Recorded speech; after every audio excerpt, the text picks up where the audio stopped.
तोरा जी सर नपुंसक के वर्दी पहने के कोनो अधिकार नहीं के। तोरा शरीर पर ही वर्दी शर्मिंदा हो रहा बा।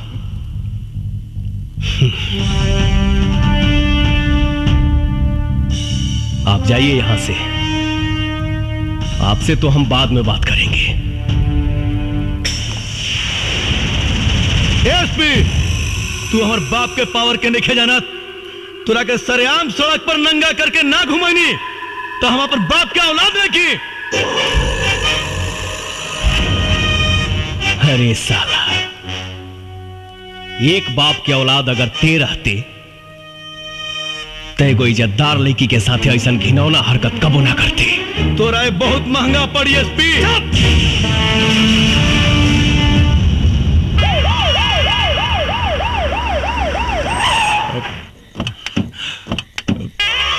जैन सर, आपने जो कर दिखाया ना सर, आज तक मोतिहारी में कोई नहीं कर पाया सर। बाबूजी, विक्रम इस साल हमरा के बहुत मरलक है बाबूजी। हमरा कपड़ा तक ना पहने दिलक है बाबूजी।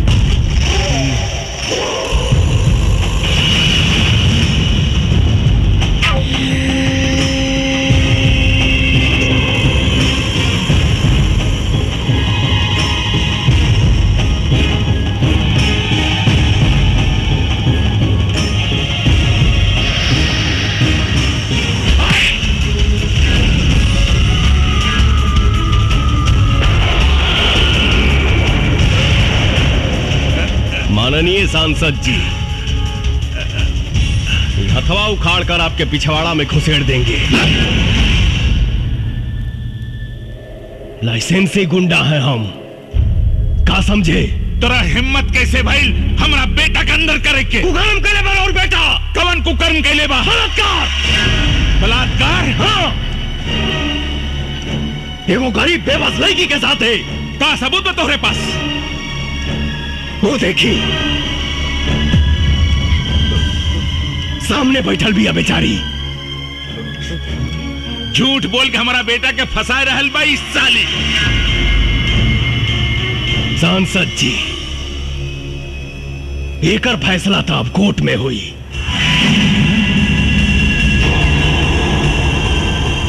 तय हमारा बेटा के कोर्ट में ले जाइबे? भोला यादव के बेटा के कोर्ट में ले जाइबे? काहे? कानून भोला यादव के घर के नौकर है का? यही समझ ले। कल 10 बजे तक तोर सस्पेंशन लेटर तोरा टेबल पे होगी।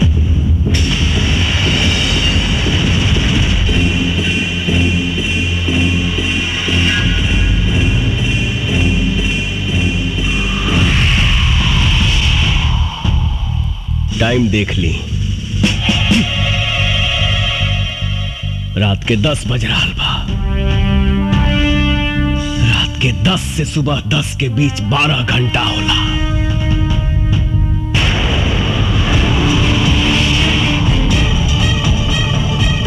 और ही 12 घंटा में घंटा के हुमाई के लाल नहीं खे जे हमरा के कार्रवाई करे से रोक ले। जय हमारा ट्रांसफर करवा दी, सस्पेंड करवा दी, जौन बुझाए तौन करवा दी। लेकिन ये 12 घंटा में हम रुआ बलात्कारी बेटा के वो हाल करब कि भविष्य में बलात्कार करना तो दूर, इसको मुतने के लिए भी शिलाजीत खाना पड़ेगा।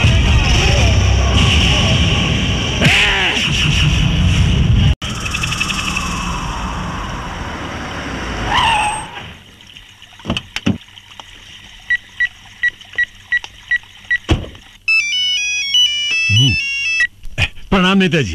अरे डीआईजी साहब, रउआ पटना में बैठल बानी और यहाँ एसपी पवन सिंह हमारा बेटा विक्रम के अरेस्ट करके गोविंदपुर थाना में बंद कैले बा। अरे जल्दी कुछ करी, न तो रात भर हमारा मुन्ना के टॉर्चर करी, टॉर्चर। जल्दी कुछ करी। का बात करता नहीं सर? वो साला की इतना हिम्मत रही, हम अब ये बात करता नहीं। अरे जे भी करे जल्दी करी, तत्काल। हाँ, रउआ अकेले आ गइल बानी? हमर बिटवा कहाँ बा? कहा कि हमार बेटवा पता ना कुछ खाइल होई के ना। हमरा के अपन बेटवा चाहिए। अरे हम कोशिश कर रहे बानी, तोहार बेटवा 2 घंटे में तोरे पास आ जाई, तू घबरा मत। चल भीतर चला चला। नहीं रवा अकेले ही घर आ गई बानी। वो एसपी पता ना हमार बेटवा के का हाल करी। अरे तू चुप रहबू कि ना? देख लो ना, हम डीआईजी साहब से बात कैली ना, डीआईजी साहब से बात है। चला तोहार बेटवा हम कहता ना 2 घंटे में तोरे पास आ जाई। खा मखा रोज हमार दिमाग खराब मत करा। चला हमके अपन बेटवा हाँ मिल जाई, 2 घंटे में तोहार बेटवा तोरे पास आ जाई। हम पूरी कोशिश कर रहल बानी। चला चला भीतर चला चला।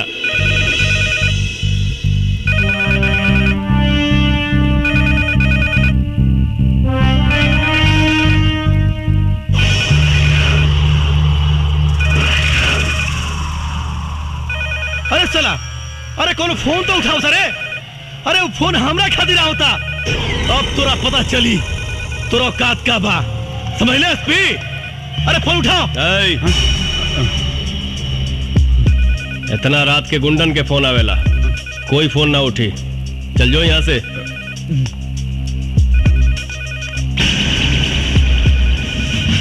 तू हमरा के बर्बाद करके छोड़ दिया भैया। अगर वो पापी की सजा ना मिली तो हम आत्महत्या कर ले। 10 बजे तक तोर सस्पेंशन लेटर तोरा टेबल पे होगी।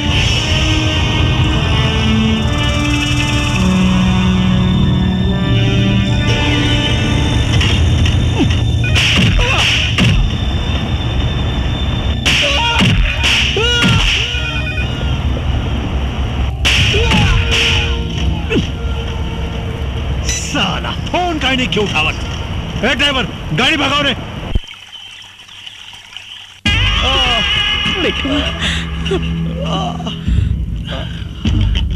हम अपन मुन्ना के शरीर पे बचपन से लेके आज तक एक खरोच भी बर्दाश्त ना कैली, और उस साला मादर जात 2 पैसा का औकात वाला एसपी हमरा मुन्ना के शरीर पे इतना घाव दिलस ना। ई घाव हमरा मुन्ना के शरीर पे ना दिले बा, ई घाव हमरा दिल पे दिले बा, दिल पे। बाबूजी, हमरा एसपी के लाश चाहिए, लाश। हम तब तक कुछ खाइम ना पियब जब तक एसपी के हम लाश ना देख ले। हमरा के बहुत मरले बा बाबूजी, बहुत मरले बा। मिली, जरूर मिली। नेताजी, ई रहा लो पवन सिंह एसपी के सस्पेंशन लेटर। तो इसको अपना पछवाड़े में घुसेड़ लीजिए। उस ससुर हमारा बेटा के जानवर की तरह पीटा है, हम उसको कुकुर की तरह तड़पा तड़पा के मारूंगा। डीआईजी, अब उसका ना तो सस्पेंशन होगा और ना ही ट्रांसफर। अब वही मोतिहारी में रहेगा और उसकी सजा हम मुकर्रर करूंगा। हम अरे ऐसी हालात पैदा करूंगा कि उस साला मौत मांगेगा, मौत तो नहीं मिलेगी, मिलेगी तो बस तबाही तबाही तबाही। बाबूजी, उस साले के हम मारो साले के बाबूजी। ना मुन्ना ना, ओकरी मौत के तमाशा तो पूरा मोतिहारी देखी। डीआईजी साहब, एसपी की छवि मोतिहारी से लेके बिहार विधानसभा तक हीरो के बन गई बा। अरे वो पब्लिक के नजर में एगो मसीहा बन चुकल बा। रउआ कुछ करी। सर, हम रउआ से वादा करता नहीं कि हम तब तक आपके अपन शक्ल ना दिखाई जब तक हम राउर अपमान के बदला ना ले ले। सर, हमरा के भी माफ कर दी। हमरा के एसपी बंधक बना लिया था सरकार। जाइए, हमारा अपमान के बदला जितना जल्दी हो सके हमको दिलाइए, ना तो हम अपना अपमान के आग में पवन सिंह के साथे साथे तो उन्हीं दोनों के भी जलाकर राख कर दे। बुझला? सर बुलाया आपने? हाँ रामायण। जी सर। बैठा। ठीक है सर। बैठा ना। थैंक यू सर। रामायण। जी सर। परसों हम 1 हफ्ते के लिए अपने घर जा रहे हैं। 4 दिन बाद तुमको भी आना है। सर कोई खास बात सर? 28 तारीख के हमार शादी बा। अरे सर ये तो बड़ी खुशी की बात है सर। दुर्गा माई चाहेंगी तो अल्लाह सब ठीक करेंगे जी सर, हम जरूर आएंगे सर।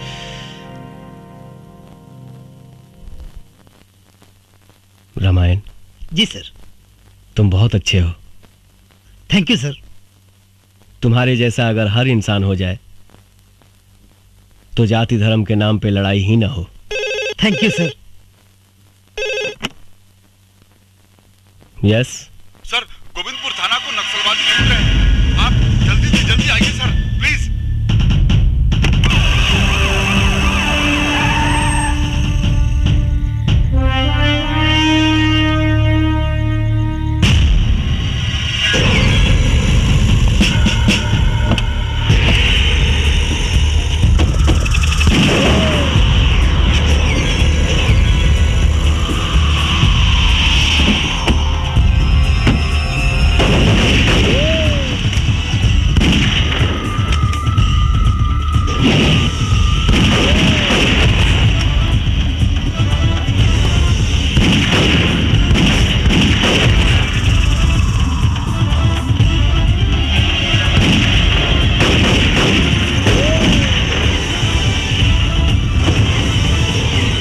गजब हो गए सर, सब हवलदार मारे गए सर, सारा हथियार गाड़ी में रख दे।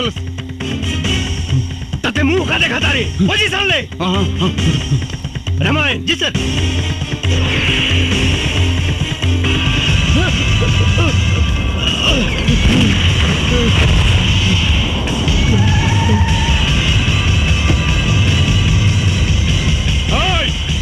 ये सब क्या हो रहा बा?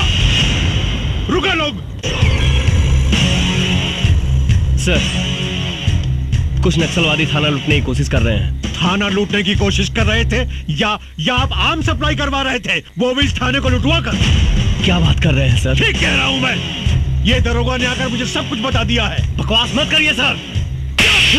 साले चोर, तेरी ईमानदारी का पर्दा फाश हो चुका है।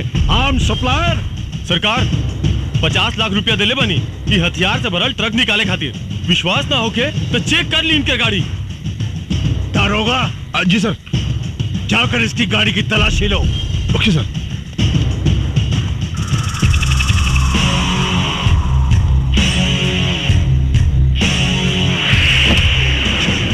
मिल गई बैग। सर ये देखिए, ये है बैग।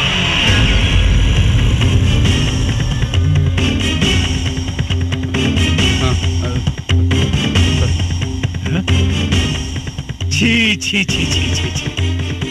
पैसा कमाने के लिए कोई इतना नीचे गिर सकता है? दरोगा। जी सर। छीन लो इसका आर्म्स।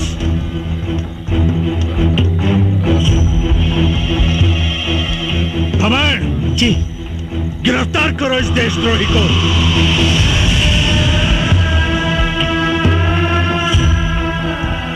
देख क्या रहे हो? जी सर। गिरफ्तार करो इस देशद्रोही को।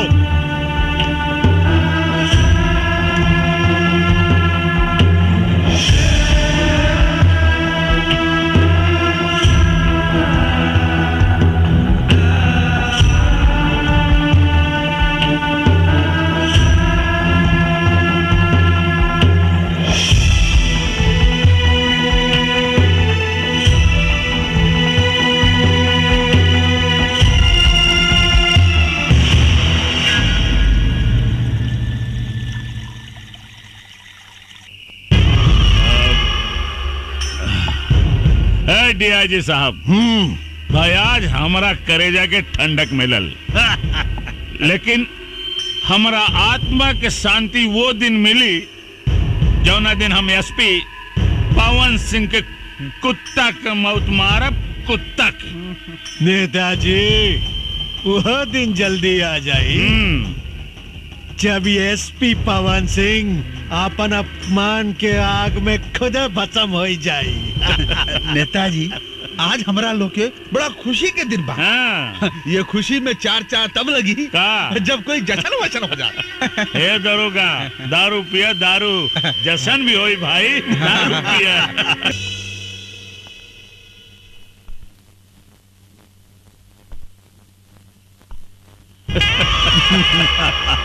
एसपी हो गई तो हर गर्मी शांत।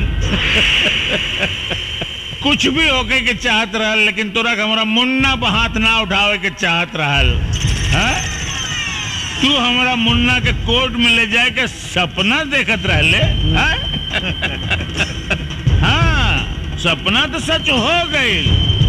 अब कोर्ट में मुन्ना ना, तू जाइबे, तू और कटघरा में भी तू ही खड़ा रहबे। डीआईजी साहब देखली ना, एसपी पवन सिंह के हीरो से जीरो बना देली। चुप! अरे साला तोर गर्मी तो हम ठंडा करब हम। तू चिंता मत कर, कल जब तू कोर्ट से छुटबे ना तो जेल में ना पहुंचबे। जवन जनता तोरा के भगवान मानत रहल ना, वह जनता तोरी जान के दुश्मन बनी। हे एसपी, अब तोर मौत भीड़ में होके, भीड़ में जानता रे काहे से कि वो भीड़ में हमरा अपना आदमी रहेंगे, जवन तोरा काम तमाम करी है। चलिए डीआईजी साहब, चलिए रहुआ, चलिए डीआईजी साहब। वर्दी के कलंकित मत करी, नहीं तो पुलिस और दलाल में कोनो अंतर ना रह जाए। चक साला देशद्रोही। दरोगा जी सर। ड्यूटी मुस्तैदी से होवे के चाहिए। हाँ। और कोनो कीमत पर दरवाजा ना खोले के चाहिए, बुझला? हाँ।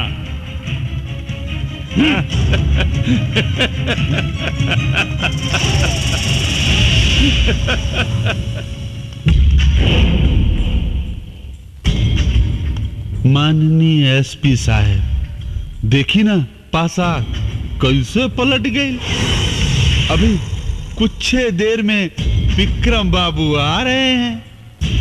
जैसे आपने उनकी सेवा की थी ना, वैसे ही आपकी सेवा वो आज करेंगे। सॉरी सर।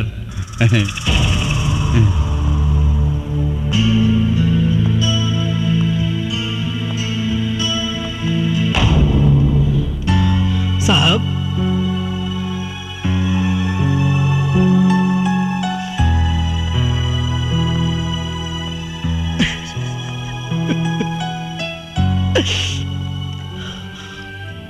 बेगुनाही के सबूत देवे खातिर हमरा यहां से निकलने के पड़ी। रामायण, कसम हमके निकाल यहां से, न तो ये साला हमके खत्म कर दिए सन। साहब आप चिंता मत करिए साहब, अल्लाह चाहिए तो दुर्गा माई सब ठीक कर दिए साहब। रामायण, क्या खुसर पुसर चल रहा है? खुसर फुसर का चलेगा सर, साहब को खाना देने आए। ठीक है साहब, खाना खा लीजिए। ना रामायण, आपकी भाभी ने बड़े प्यार से भेजा है सर, खा लीजिएगा प्लीज।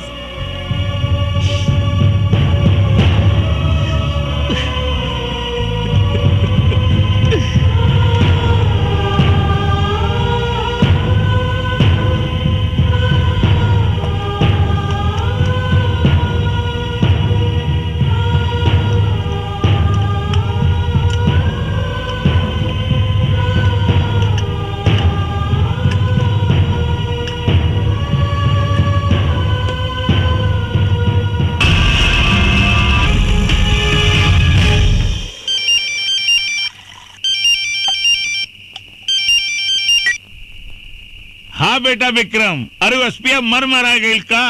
अरे मार मार के सारे का हाथ गोड़ तोड़ दी है, छोड़िए मत। अरे क्या मारी बाबूजी? अरे क्या के मारी? उस साला एसपी तो ताला तोड़ के भागिल बा। भाग गई? हाँ बाबूजी। अरे पीछा कर सारे के, गोली मार दे, बचे के ना चाही। हम बहिया होता नहीं, हम बहिया होता नहीं। हाँ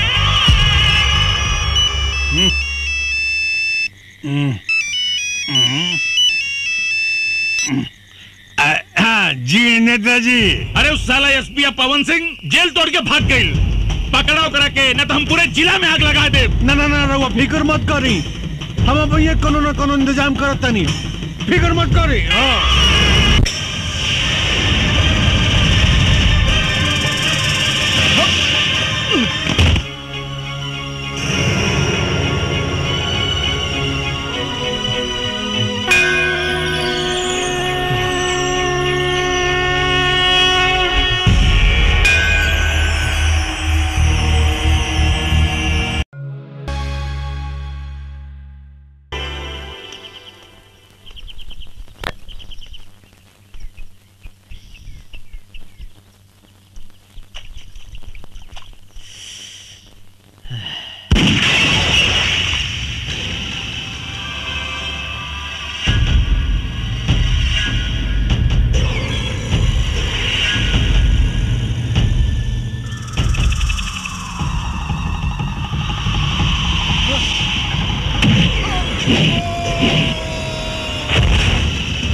विक्रम!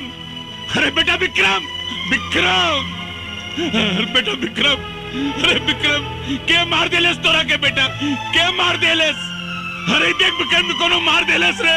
अरे विक्रम जे तोरा के मरले मुका सारे के छोड़ब ना, जान से मार दे सारे के।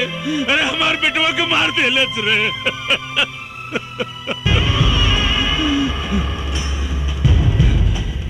एसपी पवन सिंह, हम तोरा के जान से मार दे सारे, हम तोरा के ना छोड़ा।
सिंह के पता चलल कि वो कहाँ बाड़े? मैडम, हम साहब के बहुत ढूंढनी, पूरे इलाका के चप्पा चप्पा ढूंढनी, बाकी कुछ पता ना चल कि साहब कहाँ बाड़े। उनके परिवार से केहू आई रहले का? उनके माई बाबू आयल रहे, अपने औलाद के वो दोनों कहां कहां ना ढूंढ ले, लेकिन कहीं पहले ना। तड़प तड़प कर रोते रहने दोनों जने बेचारे। उन लोगों के दुख देख के ना मैडम पेड़ पौधा तक रो देलस। पता था यहां तक चलल है मैडम की उनके माए बाबू अपने औलाद के गम में रो रो के दुनिया छोड़ डालन।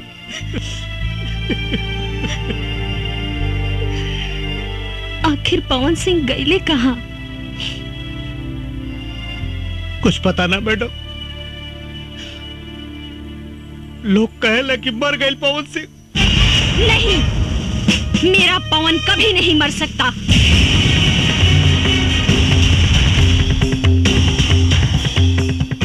उसका विचार, उसका लक्ष्य आज भी जिंदा है। मैं पूरा करूंगी उसे। अपने पवन के सपनों को मैं पूरा करूंगी। मैडम,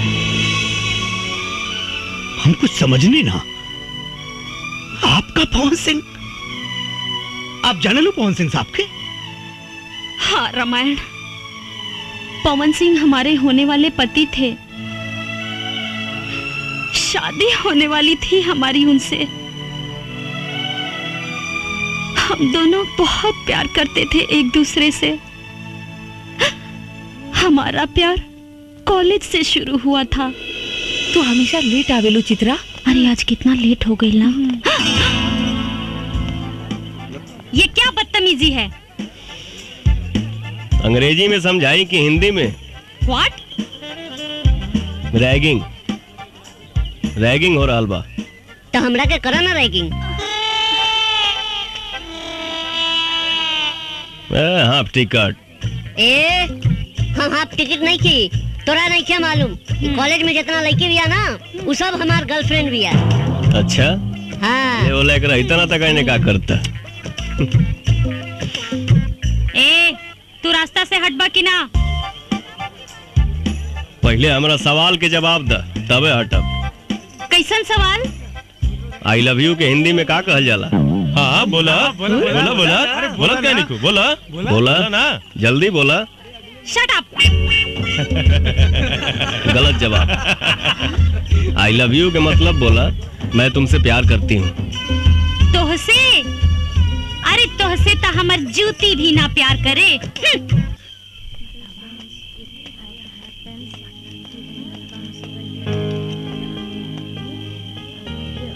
का सोचा तारू चित्रा?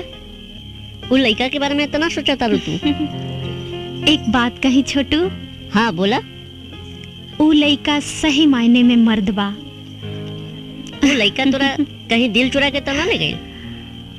हमरो कुछ ऐसे नहीं बुझाता। अब तो लगा था कि हमरे के कुछ करे के पड़ी।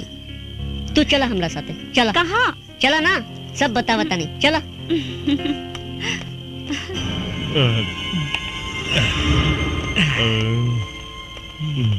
कहाँ ले जाता रहा छोटू? चला ना, बता नहीं। इतना रात के, इतना सज धज के, ई हाफ टिकट के साथे कहवा घूमे जाता हो? छोड़ा रास्ता जाए दो। और ना जाए दे तो ठीक ना होई। ये अपना कॉलेज के लड़की बिया, एकरा साथे छेड़खानी ठीक नहीं के। ए मैडम, अरे हम बानी नू, घबराइया मत।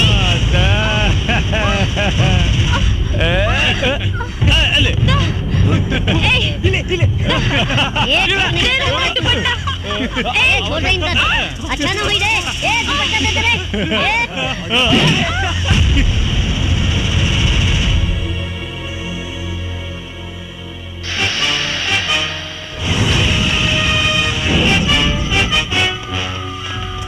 रुक।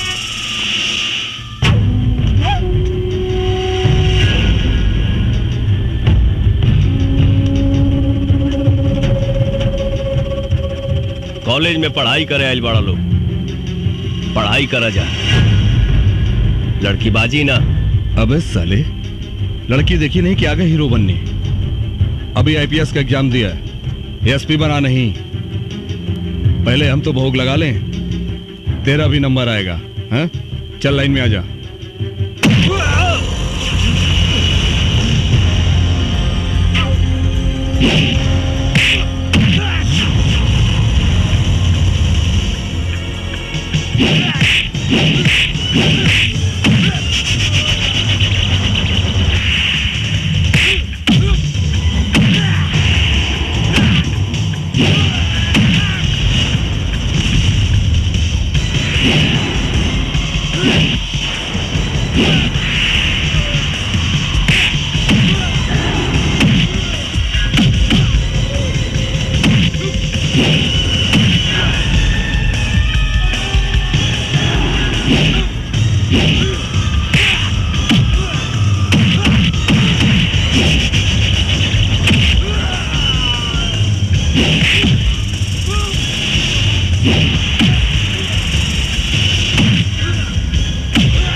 अरे भैया, हमको क्षमा कर दो, माफ कर दो।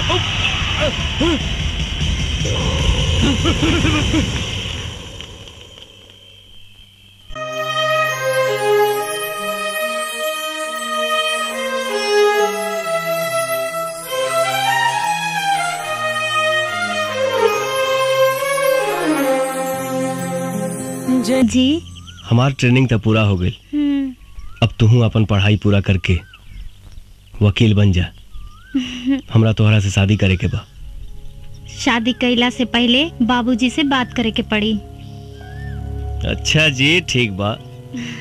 बस तोहर पढ़ाई पूरा हो जाए और हम कुछ दिन चार्ज लेके अपन ड्यूटी संभाल ली। ओकरा बाद तो हम तोहरा बाबूजी या माई से हाथ मांगे जरूर आई। मन तो करता कि हमहू रउआ साथे चली, लेकिन का करी, समाज के इतना बंधन बा।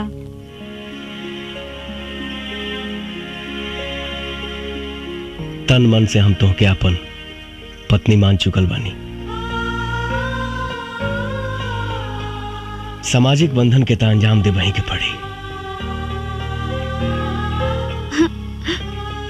ड्यूटी पर अपन ध्यान दिहा और अपन खाइल पियल पर ध्यान रखिहा और रोज सुबह शाम हमरा के एगो फोन जरूर कर लिहा।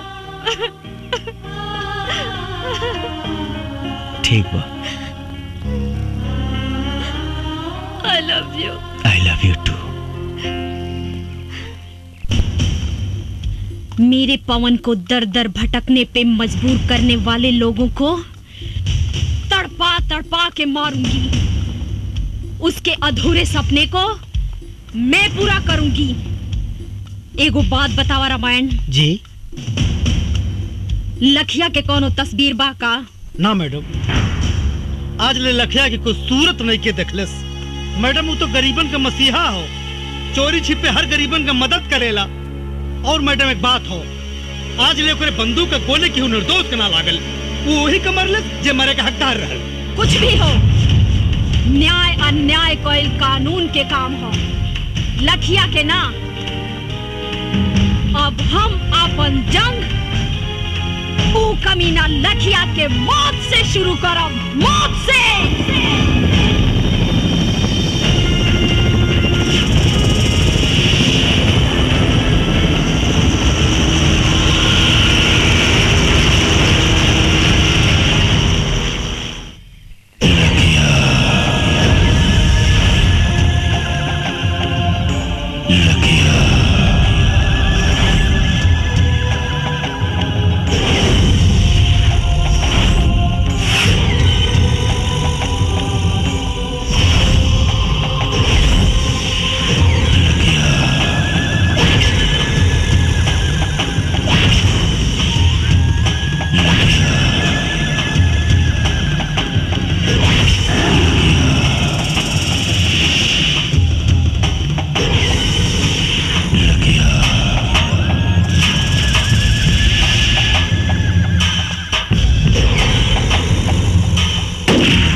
चित्रा,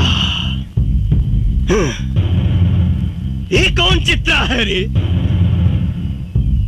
एक चित्रा वो थी जो मेरी जान थी, और ये दूसरी चित्रा कौन है जो मेरी जान की दुश्मन बनी हुई है?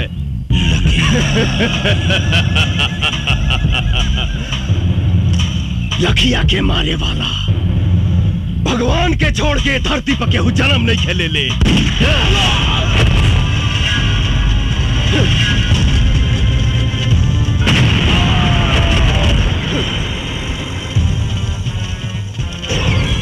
पुलिस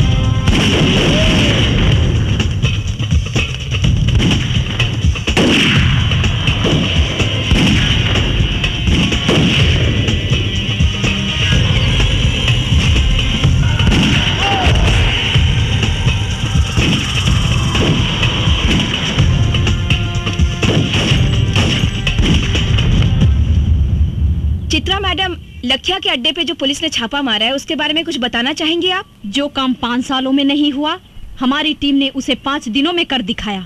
लखिया का अड्डा खत्म हो चुका है, वो बहुत ही कमजोर पड़ चुका है। बहुत जल्द ही वो पकड़ा भी जाएगा। हमने दूसरा अटैक उस पे करने का ऐलान भी कर दिया है। या तो वो प्रदेश छोड़ देगा, नहीं तो वो मारा जाएगा।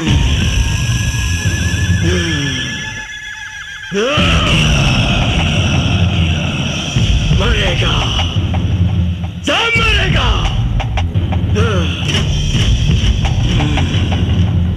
भोला यादव मरेगा, चित्रा मरेगी, DIG मरेगा।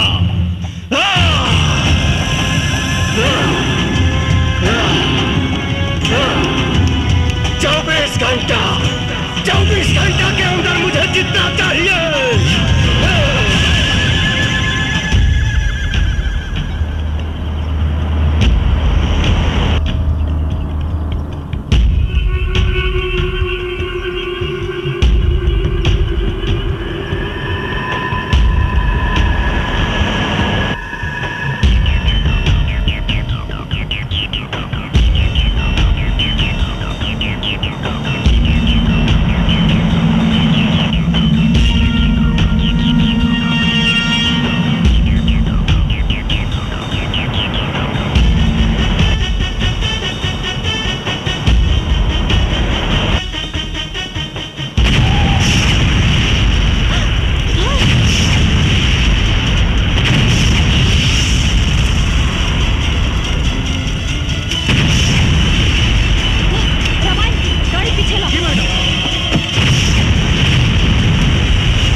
चारों तरफ माइंस बिछल बा।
चित्रा, लेकिन तुमने वर्दी कब पहन ली? हमरा ना मालूम रहे। कि तोहरा से मुलाकात हुई वो ऐसन मोड़ पे। का करी चित्रा, आईपीएस पवन सिंह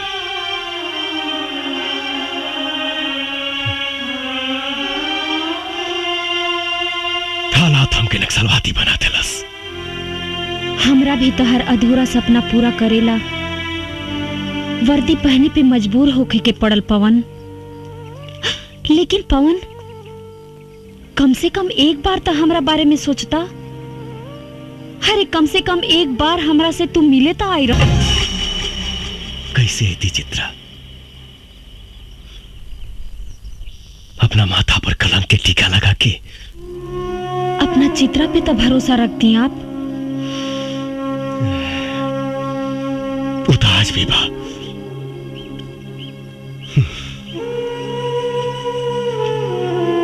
लेकिन सोचा जौना लेखा के माई बाप अपना लेखा की याद में रो रो के मर गई और वो अभागा अपना माई बाबूजी के चिता में आग तक ना लगा पौलस। हम तोहरा के काम होते गई थी, मर गई एसपी पवन सिंह। नया जन्म भइल बा हमार। लखिया हई हम, लखिया। लेकिन एकर अंजाम? अंजाम के परवाह मौका करेला, मर्द ना। तू हमार हीरो बाड़ा पवन। हम चाहतानी कि तू सरेंडर कर दा। हम तहरा के बेगुनाह साबित करवाई।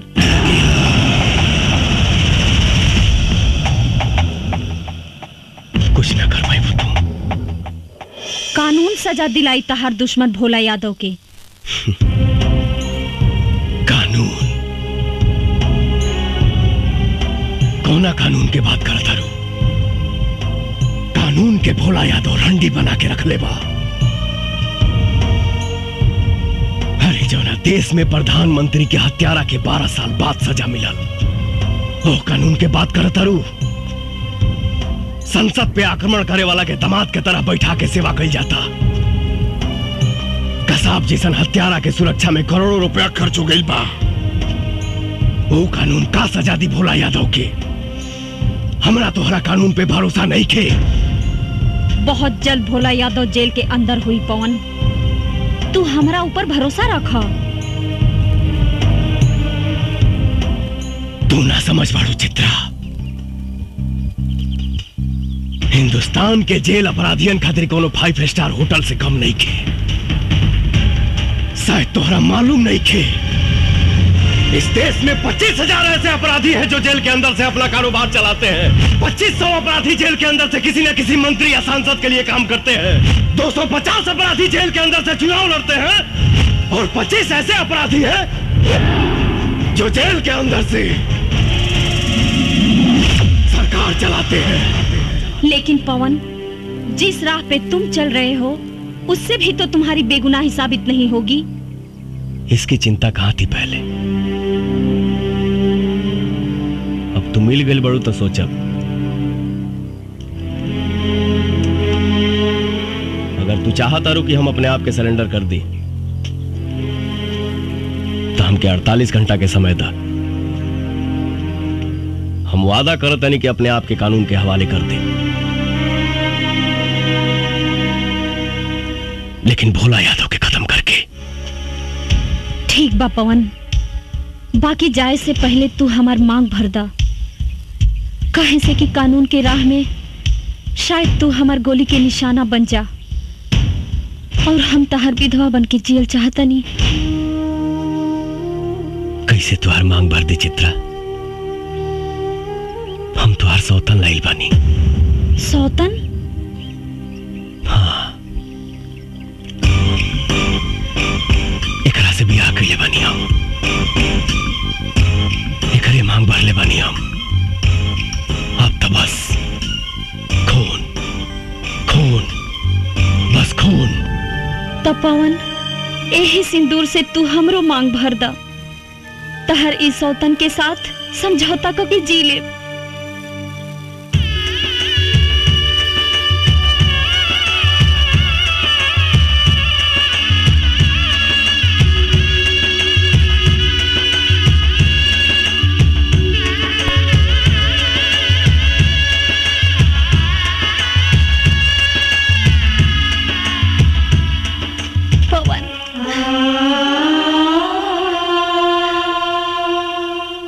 चित्रा, आप जहाँ कहीं भी हो हमें सिग्नल दे। पुलिस चारों तरफ से जंगल को घेर चुकी है। आप हमें सुन रही है तो सिग्नल दीजिए। बहुत देर से देखत बानी तोहन का प्रेम लीला। अब पुलिस आ गई बा, तोहन के कहानी खत्म। ए चित्रा, तनिक भी चालाकी के लेकर कोशिश कैली तो तोहन के लव स्टोरी का द एंड यही हो जाई।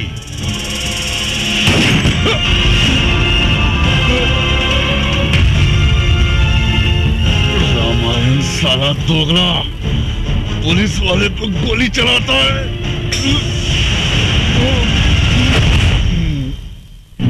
क्या करें दरोगा साहब, हम तो जन्मजात दोगले हैं, लेकिन एक बात याद रखिएगा, रामार सिंह अब्दुल सब कुछ कर सकता है, देश के साथ गद्दारी नहीं। और तुम साले गद्दार हो।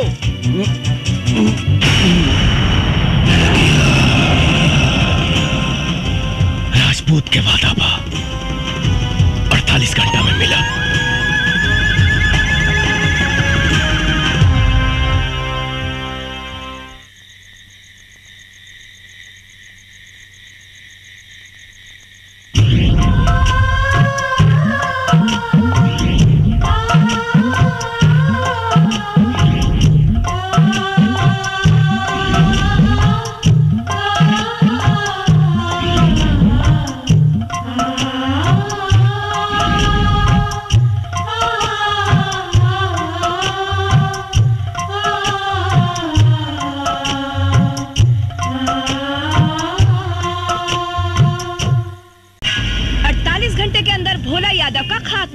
एसपी चित्रा का दावा कि 48 घंटे के अंदर लखिया को जिंदा गिरफ्तार करेंगी, लेकिन लोगों का कहना है कि लखिया ने आज तक किसी बेगुनाह को नहीं मारा। किस वजह से लखिया भोला यादव के पीछे पड़ा है, ये लोगों के बीच एक बहुत बड़ा सवाल बना हुआ है। आज तक लखिया ने जो फरमान जारी किए हैं वो उसे पूरे किए हैं। अब ये देखना है कि इस बार लखिया अपने मकसद में कामयाब होता है या नहीं। कोई कुछ भी साफ साफ बता नहीं पा रहा है, लेकिन सबको इंतजार है पूरे 48 घंटे पूरे होने का। अब देखना है एसपी चित्रा लखिया को पकड़ने के लिए क्या क्या प्लानिंग्स करती है।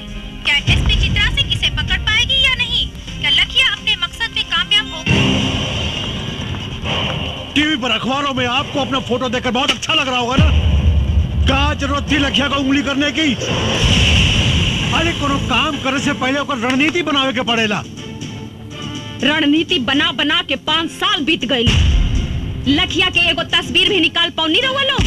अरे हम तो कम से कम इतना तो कह दिहनी कि वो आत्मसमर्पण करे के ऐलान कर दिहलस। लेकिन भोला यादव के जान से मारे के धमकी भी देले बा। जी मंत्री जी, जल्दी हमारे बंगले पास जाओ। जी सर, मैं अभी आता हूँ। मंत्री जी का फोन था, मैं बाद में तुमसे मिलता हूँ।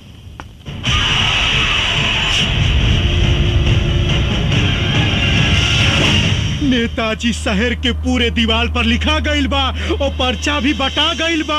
48 घंटा के अंदर लखिया रउआ के खत्म कर दी और फिर पुलिस में आत्मसमर्पण करी। हमारा बहुत डर लागत बा। घंटा उखाड़ी लखिया साला हमार। अरे उस साला के तो हम ऊ हाल करब कि जिंदगी में कभी सोचले भी ना होई। ओकर सारे का हाथ पैर काट के ओकरे पछवाड़े में बांस घुसेड़ दे। ओकर सारे के जियल मुहाल हो जाई।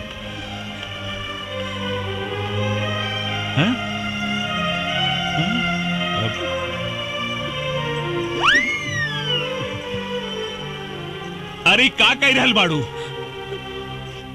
रउआ के जान के बड़ा खतरा बा। भगवान रउआ के रक्षा करी। हम ओकरा खातिर भगवान से मन्नत मांग ले बानी। चली हमरे साथे मंदिर चली। अरे पगला गेल बाड़ू का? अरे हम कोनो मुर्गी बकरा है जौन लखिया ससुर आई और हमरा के काट के चल जाई। रउआ तो हमार कोनो बात ना माने ली। अरे हम पहले अपन बेटवा खो चुके, अब अपन मांग के सिंदूर ना खो सकेली। हे भगवान। नेताजी, भाभी जी जब कहते बानी तो चली चल के दर्शन कर ली मंदिर में। ठीक बा, चली। आई कहाँ जा रहा बानी सर? मंदिर। रउआ के 48 घंटा सुरक्षा में रहे के होगी। का है रउआ पर खतरा मंडरा रहल बा। कब तक रही खतरा? 2 दिन तक, सिर्फ 2 दिन। सीएम साहब से बात हो गई बा, पूरा इलाका के सील कर दिया गई बा। कमांडो फोर्स आ रहा बा, हेलीकॉप्टर से पूरा जंगल के सर्च कर जा रहा बा। अब वो लखिया के खात्मा 100% निश्चित बा सर। अब देखा रहुआ सर, हमरे मोतिहारी जिला के राहत के सांस मिली, राहत के। तो ठीक बा, रहुआ हमारे साथे मंदिर चली। हाँ, चली। सरकार खाली 48 घंटा के बाद बा, काहे जान जोखिम में डालत हई। कहीं ता फोन करके शंकर भगवान के यही बुला ली, यही दर्शन कर ली। का बकरा है तू रे? सरकार मतलब पंडित जी के घर में बुला लेता नहीं, और पूजा पाठ यहीं जे कर ली। अब सर ये बिल्कुल ठीक कर रहा बा, बिल्कुल ठीक कर रहा बा। तो ठीक बा, पंडित जी को बुला ले, पूजा यही हो जाएगी। अरे बाप रे, अरे बाप रे बाप। का भइल? अरे हे रानी, हे देखा का छपल बा हो। का छपल बा? छपल बा दारू पिए से 500 आदमी बीमार, 300 का लीवर डैमेज और 200 का किडनी डैमेज। तो यही नाते तो हम कहेली कि दारू पियब छोड़ दी, बाकी आप हमार बात सुने ली कहा। अच्छा, और नहीं तो का। हाँ ठीक बा। बंद माई का बंद। हमारा दिमाग डिस्टर्ब हो गई। आज के बाद बंद बंद बंद बंद। हाँ? एकदम बंद बंद बंद। हम आवत नहीं। अरे ये हमारा रसगुल्ला, ये भोरे भोरे सच के कहा जाता हो। हम मंदिर जाता नहीं। अच्छा, कितना दिन से मंदिर मस्जिद में जाके देवी देवता से मन्नत मांगत रहनी कि रउआ जौन दिन शराब पियब छोड़ दे, वो दिन हमार जिंदगी के सबसे खुशी के दिन हुई। अच्छा हाँ, और आज भगवान हमार सुन लेहलन। हम जाता नहीं। अरे नास पीटी, एक बात बताओ, तो क्या कहलस कि हम शराब पियब बंद कर देनी? हे भगवान, अभी रउआ तो कहनी की। का कहनी है? आज से बंद, आज से बंद। ये जानो, इधर आओ। हम ना कहनी है कि शराब पियब बंद, हम कहनी है इस साला कमीना अखबार घर में आई बंद। चल घर के अंदर। झलक दिखाए के मंदिरा जात है, शराब पियब बंद।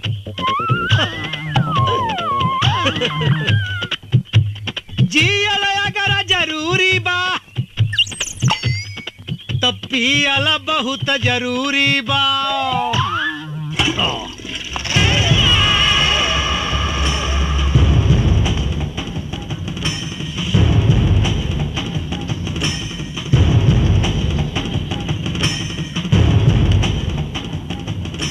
चित्रा सिंह जी, तोहरी नादानी की वजह से आज हमने की दिन देखे के पड़ रहल बा। अरे हमरा के तो पूरा विश्वास बा कि तोहार और लखिया के कोनो जरूर 60 गांठ बा। ई तो वक्ते बताई नेताजी कि केकर केकरा से 60 गांठ बा। लखिया कोनो चीन और अमेरिका से हथियार ना मंगावेला। ये तो आप लोगों का शासन प्रशासन ही इतना कमजोर है कि आप लोगों के हथियार से आप लोगों से ही लड़ रहा है। चित्रा, चिल्लाई मत, खाली जवाब दी। अगर लखिया पुलिस से टक्कर ले रहल बा तो ओकरा पास हथियार आवेला कहां से? तुम्हारे कहने का मतलब है कि प्रशासन उसे हथियार सप्लाई करता है? जी हाँ, शासन प्रशासन के कुछ गद्दार लोग जिनका पर्दाफाश बहुत जल्द होगा।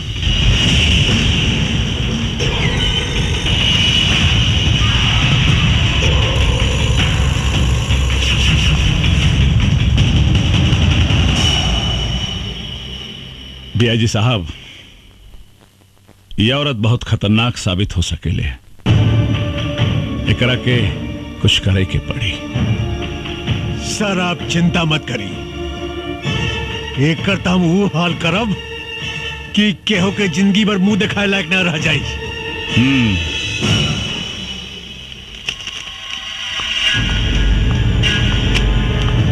एक मंत्री से बात करने की तमीज नहीं है तुमको उनके औकात का पता नहीं है। मुझे बहुत अच्छी तरह पता है सर उनकी औकात। जान पे आई तो चूहे की तरह बिल में घुसकर बैठ गए। यही है उनकी औकात। तुम्हें मालूम है वो तुम्हारा क्या कर सकते हैं? वर्दी उतरवा सकते हैं बस। और वर्दी का डर आप जैसे भड़ुओं को है, हमको नहीं। Shut up! चिल्लाइए मत। आप जैसे गद्दार पुलिस ऑफिसर की वजह से पनपता है ये आतंक, होती है अराजकता।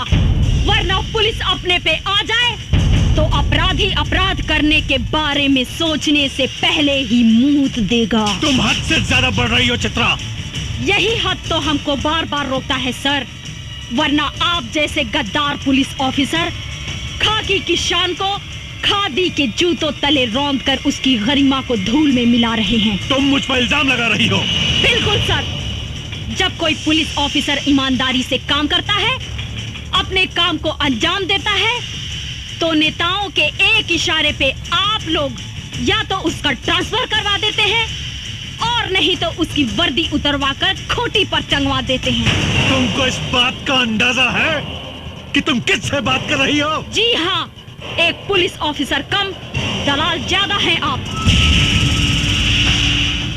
उतरवा दूंगा तुम्हारी मैं वर्दी चित्रा। आप क्या उतरवाएंगे वर्दी को? अरे भाड़ में जाए ऐसी वर्दी जिसे पहनकर घुटन महसूस होती हो। इंतजार कीजिए, 48 घंटे में ये वर्दी आपके सामने होगी। लेकिन इसी 48 घंटे में मैं आपको दिखाऊंगी कि वर्दी की ताकत क्या होती है। लखिया को जिंदा मैं पकड़ कर लाऊंगी, ये मेरा वादा है। असली बाप के औलाद हैं तो भोला यादव को बचा कर दिखाओ।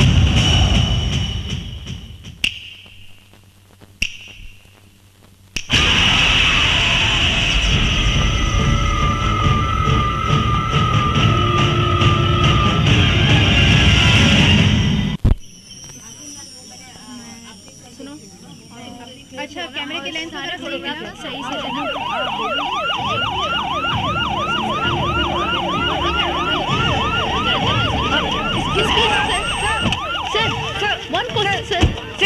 साहब, आप भोला यादव की सुरक्षा के लिए क्या व्यवस्था किए हैं? भोला यादव की सुरक्षा पूरी तरह से हो रही है। परिंदा पर भी नहीं मार सकता। लेकिन कब तक? बहुत जल्द हम लखिया को जड़ से खत्म कर देंगे। हमारी पूरी पुलिस फोर्स लखिया को युद्ध स्तर पर ढूंढ रही है। आप लोग चिंता मत कीजिए, बहुत जल्द हम आप लोगों को एक गुड न्यूज देने वाले हैं। लखिया का खात्मा तो होकर रहेगा, मैं उसे खत्म कर दूंगा। एक्सक्यूज मी सर। एसपी चित्रा सिंह जी, कहाँ बा लखिया? लखिया तो जंगल में छिपल बा। फिर तू यहाँ का कर रहल बाड़ू है? बतावे आइल बनी कि मुस्तैद रहिया बड़ा ही खतरनाक खिलाड़ी बा लखिया। आंख से सुरमा निकाल लेवेला और आंख के पता भी ना चलेला। लखिया के खाल खिंचवा के ओकरा में भूसा भरवा दे। तू हमरा के चीन्हे लो ना। ये तो वक्ते बताई कि केकरा के खाल खिंचवाई। तहरा बात में तो लखिया के प्रति बड़ा हमदर्दी दिखाई देता। ई राउर आंख के दोष बा, राउर नजर खराब हो गई बा, चश्मा लगवा ली। तभी से बात करा। और एक बात याद रखा, 2 घंटा बचल बा तारा के लखिया के गिरफ्तार करे में। अगर तू गिरफ्तार ना कैलू तो तोहार भी हम उहे हाल करब। जवन एसपी पवन सिंह के कैनी यही ना? चुप काहे हो गई? वर्दी के ताकत और वर्दी के औकात आपका जाने नी, हम जाने नी। डीआईजी साहब, जौना लखिया के रउआ लोग एगो तस्वीर तक हासिल ना कर पौनी, आज हम ओकरा साक्षात गिरफ्तार करके ले आइल बनी। कहाँ बा लखिया? तारा जेब में ना, राउर बाप भोला यादव के स्वागत में बा। चल के देख ली।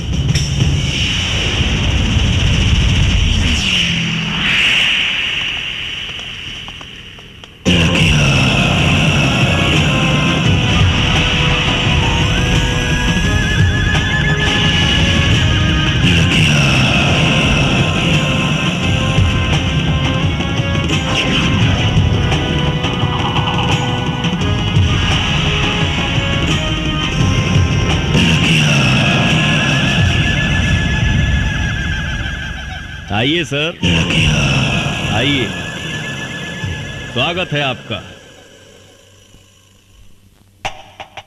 का भइल सर? हमके जिंदा देख के करंट लाग गइल का? ढेर मत सोची, हम ही हैं पवन सिंह उर्फ लखिया। पवन सिंह को लखिया बनाने में सबसे बड़ा योगदान आप ही का है। अच्छा अच्छा, तत्ते ही हमें लखिया के आड़ में आतंक फैलावे वाला देशद्रोही पवन सिंह। देशद्रोही तते हमें जवानी वर्दी पहिर के देश के साथ गद्दारी कर रहा बड़े। पूछ अपना आत्मा से, पूछ अपना जमीर से, पूछ कि देशद्रोही ते हमें बाकी हम।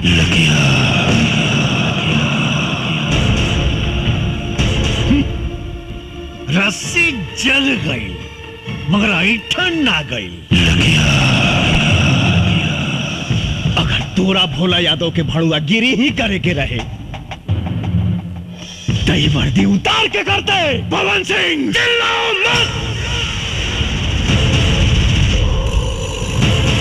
वरना सारा कहानी 1 सेकंड में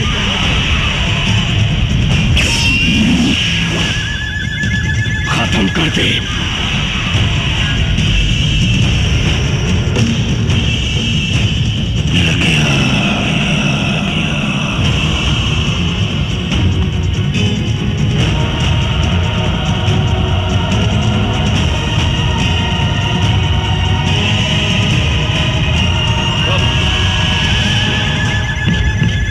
साला खाकी पहिर के गांधी जी के अपमान कर रहा बड़े, और ये साला खाकी पहिर के पुलिस के अपमान कर रहा बा। पवन सिंह, ये बंदर लेखा गुलाटी मारल बंद कर और अपना आदमी से कहा कि हथियार फेंक दे, नहीं तो तू सब लगन के मौत आज सुनिश्चित बा।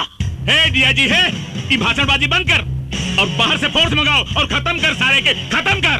खत्म तो हम तोड़ा के करब रे। तो संसद में बैठ के देश के सौदा कर रहा बा। रुक जा पवन सिंह, नहीं तो गोली मार दे।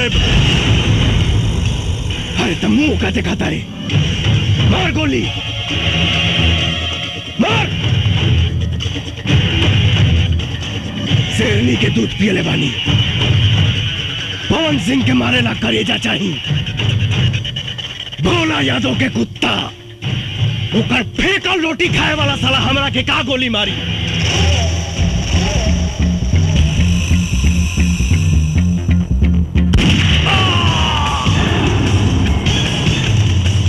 पवन सिंह, ये तुम ठीक नहीं कर रहे हो।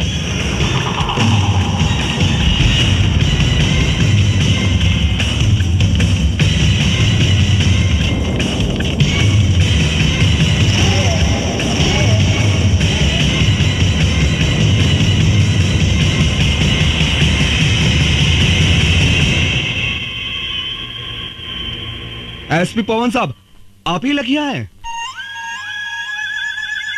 हाँ, हम ही हैं लखिया। पर हमरा पर गोली चलावे से पहले अपना आत्मा से पूछ ली सभे कि जकरा पर वो असम्बली गोली चलावे जा रहल बानी ओका सचमुच के एक मुजरिम लखिया हो या वर्दी के इज्जत रखे वाला एसपी पवन सिंह। अगर मेरी बर्बादियों में ही तुम सबकी खुशी, तो एक ठोकर मार मुझे बर्बाद कर जा।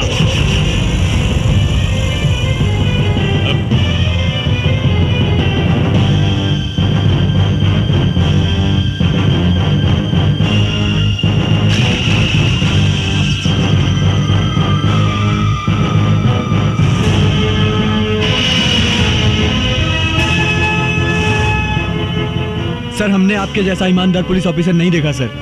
हम आपके ऊपर गोली नहीं चला सकते सर। सर, अगर आप जैसे पुलिस ऑफिसर पर गोली चलाऊंगा तो घर जाके अपने बच्चों को क्या जवाब दूंगा? आप पर गोली चली तो हिंदुस्तान में भ्रष्टाचार और आतंक खत्म कर देने वाला आप जैसा ऑफिसर बनने की कोई भी हिम्मत नहीं करेगा सर। बंद करो ये बकवास। It's my order, shoot him. Sorry sir, हमें लखिया को मारने का आदेश मिला है, एसपी पवन सिंह को नहीं।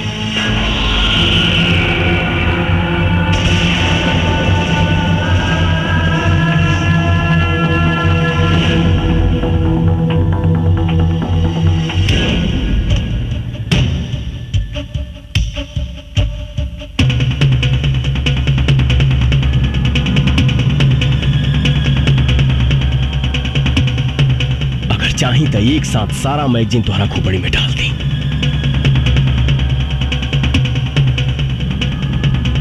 लेकिन सर, आपकी मौत समस्या का समाधान नहीं।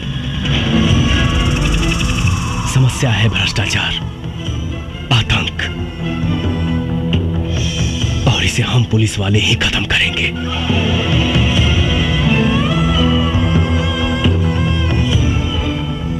सर, पुलिस की इज्जत को मत मिटाइए, वरना लोगों का पुलिस पर जो बचा खुचा विश्वास है वो भी खत्म हो जाएगा।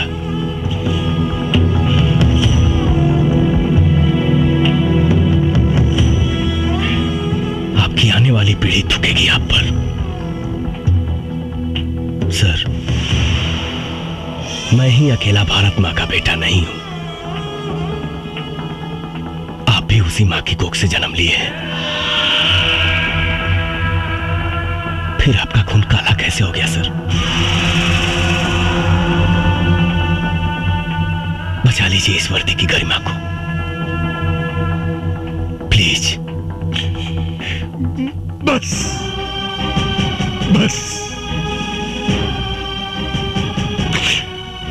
मुझे अब और शर्मिंदा मत करो। इस हरामजादे नेता के हराम की कमाई खा खा कर मेरी आंखों पर पट्टी पड़ गया था। आज तुमने मेरी आंखें खोल दी, मेरे ज़मीर को जगा दिया है तुमने। मेरा दिल आज तुम्हें सैल्यूट करने को कह रहा है। आज सैल्यूट यू। मैं भूल गया था कि मैं भी एक देश का सिपाही हूं। ऐसे भ्रष्ट नेता जो देश को खा खा कर बर्बाद कर रहे हैं, आखिर नुकसान तो हमारा ही है ना। पवन, मैं इस वर्दी की कसम खाकर कहता हूं कि चाहे अंजाम जो कुछ भी हो, आज के बाद सिर्फ और सिर्फ मैं इंसाफ के लिए लड़ूंगा। वाह वाह वाह वाह, आपस में बड़ा भाईचारा फूट रहा बा। ए डीआईजी, मत भूल, तोर औकात एक होम गार्ड के भी ना रहल। तोरा के डीआईजी हम बनौली हम। अगर हम तोरा के बना सकीला ना तो तोरा के मिटा भी सकीला। हमरा से गद्दारी तोरा के बहुत भारी पड़ी।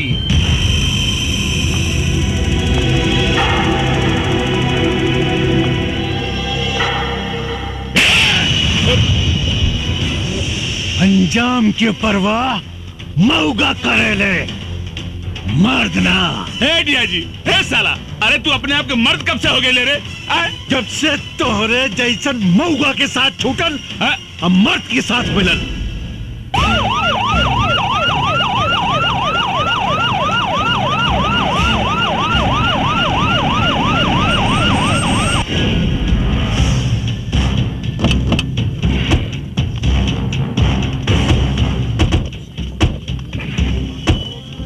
पवन, बहुत अच्छा हो गई। सीएम साहब खुद आ गए। आज पूरा देश लाइव देखी कि देश के भ्रष्ट नेता कैसे देश के सौदा करेले।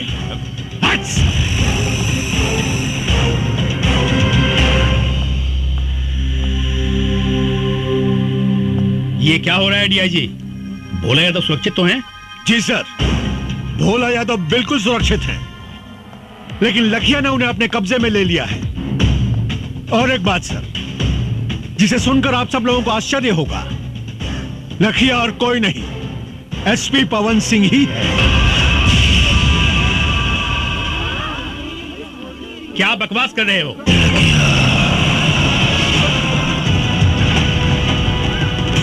लखिया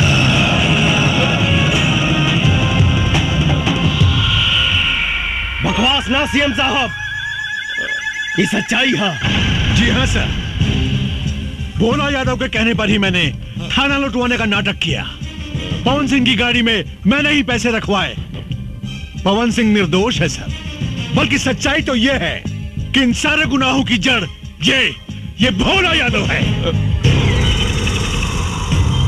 सारे कर कहानी तो हम कब के खत्म कर दिले रहती, लेकिन हम के वो दिन के इंतजार रहे कि अगर सच्चाई पूरा देश देखे। पर नक्सल बनकर तुमने जो अपराध किया है उसका क्या? नक्सलवाद समाज की पैदावार नहीं है सर, राजनीति की पैदावार है। और ये भोला यादव इस प्रदेश का सबसे बड़ा हथियार माफिया है। मेरे पास हथियार आया कहां से? 5 साल तक लड़ाई लड़ता रहा, सिर्फ यहां के नेताओं से हथियार खरीद कर। झूठ बोल रहा है सीएम साहब, ये हमको फंसाना चाहता है। अरे भगोड़ा है, जेल तोड़ के भागा हुआ है।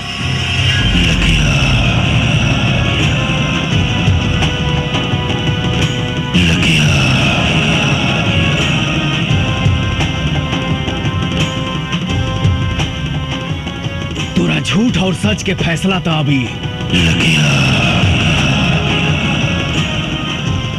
सीटी करी लो रामायण। पवन, तुम अपने आप को कानून के हवाले कर दो और भोला यादव को छोड़ दो। मैं तुम्हें पूरा विश्वास दिलाता हूं, कानून तुम्हारे साथ इंसाफ जरूर करेगा। कानून भोला यादव के घर में झाड़ू लगावेला सर। कानून का सजा दे ये कि जिस भोला यादव की आप बात कर रहे हैं, आज से 25 साल पहले चाय की दुकान पे चाय बनाता था। एक हत्या के जुर्म में अंदर गया, बाहर आते ही प्रधान बना, ब्लॉक प्रमुख बना, विधायक बना और देखते ही देखते सांसद बन गया। कौन जानता है, हो सकता है कल को सीएम बने, परसों प्रधानमंत्री। क्या इस देश को हत्यारे चलाएंगे सर? सरकार ने इसको 1 लाख की सैलरी और 1 बंगला दिया है, लेकिन इसके पास 500 करोड़ की प्रॉपर्टी कहां से आई, किसी ने जानने की कोशिश की? नहीं। क्यों? सर, सच्चाई तो यह है कि इस देश को खतरा पाकिस्तान से नहीं, इस देश को खतरा चीन और जापान से नहीं, इस देश को खतरा है तो सिर्फ और सिर्फ यहाँ के नेताओं से है।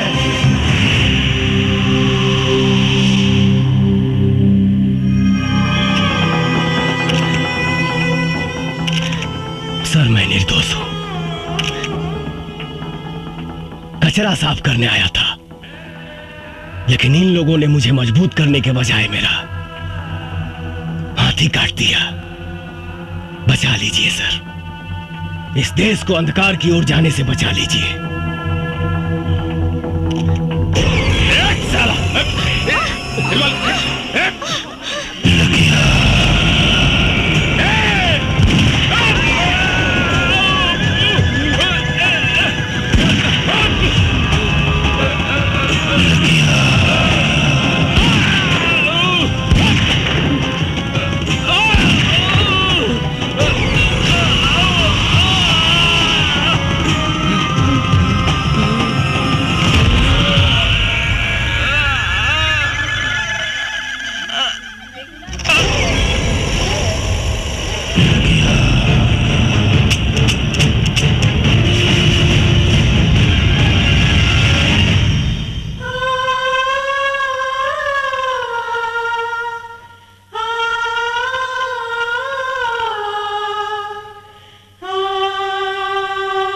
एसपी पवन सिंह ने वर्दी न पहनकर भी वर्दी वाला काम किया है। उन्होंने जो कुछ भी किया वो देश और समाज के हित में था, इसलिए अदालत एसपी पवन सिंह की वर्दी ससम्मान वापस करने का हुक्म देती है। इस देश को ऐसे सच्चे और ईमानदार पुलिस ऑफिसर की सख्त